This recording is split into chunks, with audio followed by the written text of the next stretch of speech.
চট্টগ্রামের আইনজীবী সাইফুল ইসলাম আলিফকে হত্যা মামলার প্রধান আসামি চন্দন হরিজনকে ভৈরব রেলওয়ে স্টেশন এলাকা থেকে তাকে আটক করেছে ভৈরব থানা পুলিশ। ভৈরব প্রতিনিধি জয়নাল আবেদিন রিটনের প্রতিবেদনে থাকছে বিস্তারিত। বুধবার রাত 11টায় তাকে আটক করা হয় বলে জানান পুলিশ। আসামি চন্দন চট্টগ্রাম কোতোয়ালি থানাধীন সেবক কলোনি এলাকার মৃত ধারী হরিজনের ছেলে। আজ সকালে চট্টগ্রামের কোতোয়ালি থানায় হস্তান্তর করা হয়েছে বলে জানান পুলিশ। থানা পুলিশ বলেন, মামলার পর থেকে সারা দেশের প্রশাসনের বিশেষ তৎপরতা চালায়।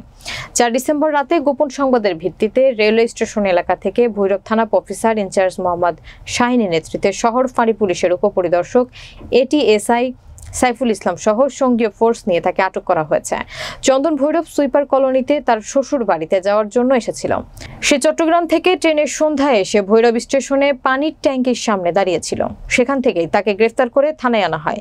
চন্দনকে চট্টগ্রামের কোতোয়ালি থানা পুলিশের কাছে হস্তান্তর করার পর তারা আসামিকে নিয়ে চট্টগ্রামের উদ্দেশ্যে রওনা দিয়েছেন। উল্লেখ্য, চট্টগ্রামের সম্মিলিত সনাতনী জাগরণ জোটের মুখপাত্র চিন্ময় কৃষ্ণ দাস ব্রহ্মচারীর মুক্তির দাবিতে সংঘর্ষের ঘটনায় 26 নভেম্বর আইনজীবী সাইফুল ইসলাম আলিফ নিহত হন। এই ঘটনায় 30 নভেম্বর চট্টগ্রাম শহরের কোতোয়ালি থানায় চন্দনকে প্রধান আসামি করে 31 জনের নাম উল্লেখ সহ 10 থেকে 15 জনকে অজ্ঞাত আসামি করে মামলা করেন নিহত আলিফের বাবা জামাল উদ্দিন। চট্টগ্রামের অ্যাডভোকেট সাইফুল ইসলাম আলিফ হত্যা মামলার প্রধান আসামি চন্দনকে আমরা গতকাল রাত্রে 12:15টার দিকে গোপন সংবাদের ভিত্তিতে রেলওয়ে স্টেশন থেকে গ্রেপ্তার করি।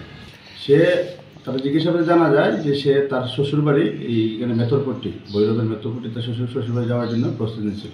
আমরা যে মামলার যে আইও এবং যে টিম কাজ করতেছে তারা আসছে স্ট্যান্ড থেকে, তাদের কাছে আমরা হস্তান্তর করেছি।